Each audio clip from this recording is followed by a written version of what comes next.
ಕೇಳುವುದರಿಂದ ಯಾರಿಗೂ ನೋವಾಗುವುದಿಲ್ಲ ಅಂತಕ್ಕಂಥ ಒಂದು ಅದ್ಭುತವಾದ ವಿಷಯದ ಬಗ್ಗೆ ಇವತ್ತು ನಾನು ನಿಮ್ಮೊಂದಿಗೆ ಹಂಚಿಕೊಳ್ಳಿದ್ದೇನೆ.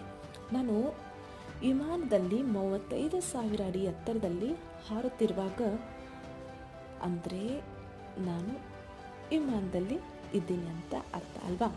ಈ ಸ್ಥಿತಿ ನನಗೆ ತುಂಬಾ ಇಷ್ಟ. ಇಲ್ಲಿ ಯಾವುದೇ ಅಡಚಣೆಗಳು ಇರೋದಿಲ್ಲ, ಏಕಾಗ್ರತೆಗೆ ಭಂಗವಿಲ್ಲ, ಯೋಚಿಸುವುದಕ್ಕೆ ಶುದ್ಧ ಅವಕಾಶ ಕೂಡ ಇರುತ್ತದೆ. ಆದರೆ ಈಗಿರುವುದು ನನಗೆ ಒಂದೇ ಸಮಸ್ಯೆ ಅಂತಂದರೆ, ನಾನು ನನ್ನ ನೀರಿನ ಬಾಟಲ್ ತರಲು ಮರ್ತಿದ್ದೇನೆ. ವಿಮಾನ ಪ್ರಯಾಣದಲ್ಲಿರುವಾಗ ತುಂಬ ನೀರು ಕುಡಿಯುವುದು ಒಂದು ಒಳ್ಳೆಯ ಅಭ್ಯಾಸ. 1 ಲೀಟರ್ ನೀರು ಕುಡಿಯುವುದು ನನಗೆ ತುಂಬ ಇಷ್ಟ. ಅದರಿಂದ ನನ್ನ ಶರೀರ ಒಣಗದೆ ಶಕ್ತಿ ತುಂಬಿರ್ತದೆ, ಮನಸ್ಸನ್ನು ಹರಿತವಾಗಿಸುತ್ತದೆ. ನನಗೆ ವಾಯುಯಾನದಲ್ಲಿರುವಾಗ ಮಹಾನ್